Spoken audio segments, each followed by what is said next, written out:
Berikutnya yaitu evaluasi perencanaan sumber daya manusia. Evaluasi perencanaan sumber daya manusia dapat digunakan sebagai indikator kesesuaian antara penawaran dan permintaan bagi SDM yang ada dalam organisasi. Juga berguna sebagai early warning organisasi terhadap pengaruh strategi bisnis. Ya, jadi pengaruh penawaran dan permintaan bagi sumber daya manusia di dalam organisasi itu merupakan early warning. Jadi peringatan di awal bagi organisasi untuk bisa membuat strategi bisnis yang baru di dalam proses produksinya, di dalam proses bisnisnya gitu ya, supaya bisa berjalan dengan baik. Itu maksud evaluasi perencanaan SDM. Di sini yang ada internal ya, ini kebutuhan di dalam internal itu kan di dalam suatu perusahaan ya. Ada suatu rencana strategik, perencanaan strategik, merencanakan ya tadi yang bisa direncanakan tadi apa? Jumlah kebutuhan SDM ya.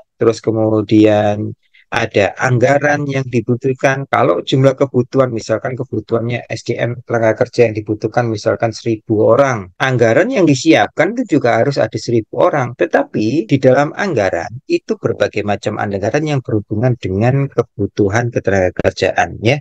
Salah satunya yang pokok yaitu gaji, anggaran gaji karyawan. Berikutnya yang kedua yaitu ada gaji tunjangan ya, tunjangan jabatan ya, tunjangan kehadiran gitu ya. Berikutnya yaitu adalah jaminan kesehatan, yaitu seperti di dalam pemerintah kita ini biasanya perusahaan itu diwajibkan untuk semua karyawannya untuk mendapatkan BPJS ya, BPJS terutama BPJS kesehatan didaftarkan semua di dalam BPJS kesehatan. Nah, di dalam BPJS kesehatan itu juga ada biaya yang harus dikeluarkan oleh perusahaan setiap bulannya, mengangsur setiap bulannya, membayar setiap bulannya sesuai dengan pendapatan penghasilan karyawan tersebut. Nah, itu. Terus berikutnya BPJS kesehatan, yang kita ulangi ya, anggaran gaji, terus tunjangan karyawan, 2 ya. Yang berikutnya biaya kesehatan, ada juga yang terakhir yaitu biaya jaminan hari tua, BPJS ketenagakerjaan ya.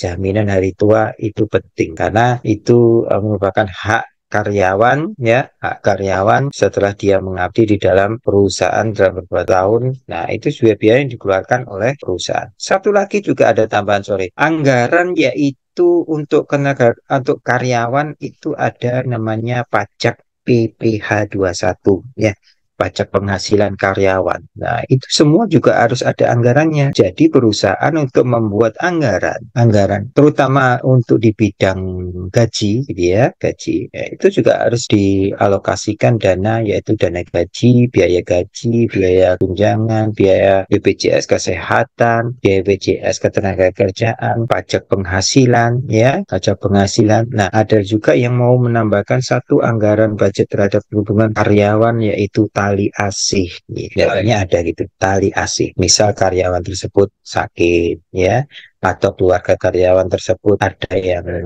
sakit atau berduka. Nah, ada ini namanya biaya tali asih namanya. Jadi anggaran itu dibuat untuk masuk di dalam situ. Oke, selanjutnya yang nomor 3, estimasi produksi dan penjualan. Estimasi biaya produksi dan penjualan. Biaya-biaya ini biasanya ada di dalam, kita pelajari, ada di dalam akuntansi biaya. Ada biaya produksi, ada biaya penjualan, ada biaya kebutuhan bahan baku, ada biaya produksi, ada biaya kebutuhan bahan baku ya, terus kemudian ada biaya penjualan, produksi, bahan baku, tenaga kerja, ya, itu semuanya ada di dalam sini, estimasi produksi dan penjualan. Itu ada hitung-hitungannya. Mungkin teman-teman sudah pernah ya, mata kuliah akuntansi biaya sudah pernah mempelajari ini ya, biaya produksi, biaya penjualan, ada semua di situ. Berikutnya, perluasan usaha atau kegiatan baru. Yang disebut dengan perluasan usaha atau kegiatan baru ini biasanya ekspansi. Ekspansi perusahaan untuk mengembangkan usahanya di tempat yang lain, atau mungkin unitnya atau produknya ditambah ya. ditambah produknya jadi diperluas gitu. Di sini kalau ada perluasan usaha, tentunya SDM yang dibutuhkan juga akan semakin bertambah. Inputnya ditambah, SDM-nya ditambah, outputnya akan bertambah juga ya. Gitu. Nah, berikutnya yaitu merancang organisasi dan tugas pekerjaan. Nah, kalau misalkan ada ekspansi baru, tugas-tugas yang lain atau mungkin produk yang baru, tugas pekerjaannya pun juga akan beda prosesnya, proses produksinya. Nah, ini merancang organisasi. Oh, ternyata setelah barang ini jadi dikemas, di packing, delivery ya, terus kemudian diantar ke pedagang besar atau mungkin distributor ataupun user bisa langsung ya, pemakai konsumen nggak bisa langsung. Nah, ini ada rancangan-rancangan seperti kayak gitu. Siapa-siapa sih yang tugasnya ini, bagiannya ini, bagian packing, bagian proses produksi, bagian bahan baku, sampai bagian delivery itu dibuat di dalam tugas masing-masing dalam organisasi. Ini yang berhubungan dengan internal. Baik, di sini ada yang ditanyakan, silakan. Bisa Pak, bisa Sama. kami Pak. Oke, saya lanjut. Jadi gini ya teman-teman, mata kuliah ini saya harap ini kan yang berhubungan dengan permasalahan juga yang ada di lingkungan teman-teman kerja Anda, teman-teman ya, lingkungan kerja. Nah, mungkin ada permasalahan di dalam pekerjaan yang berhubungan dengan SDM ya, mungkin kita bisa bahas di sini ya. Ini merupakan suatu input dan masukan buat teman-teman, terutama juga saya ya, untuk kita semua bisa melakukan sharing apa ya, sharing pengalaman mungkin di tempat lainnya itu lebih bermanfaat gitu loh.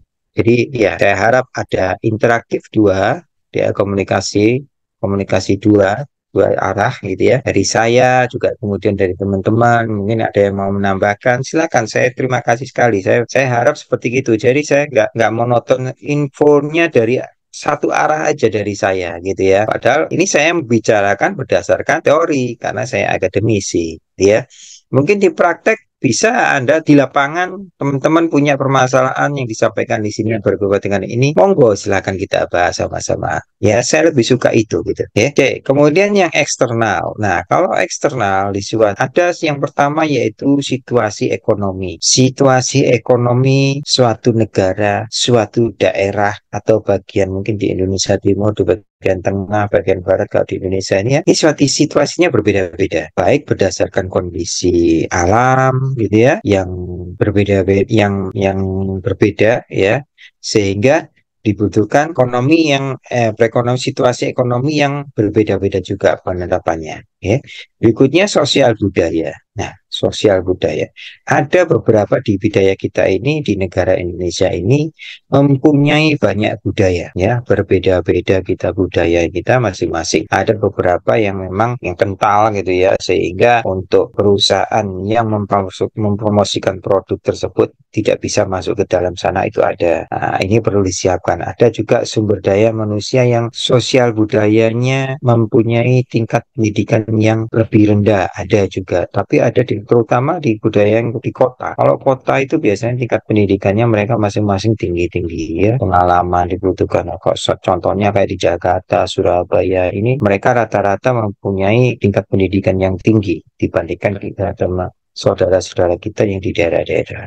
Banyak juga di daerah itu yang mengambil source atau SDM itu malah dari Jakarta, dari Surabaya, dari yang pertama banyak yang di Jawa yang bisa dikirim ke daerah-daerah. Nah, ini budaya mereka mungkin belum itu ya, gitu.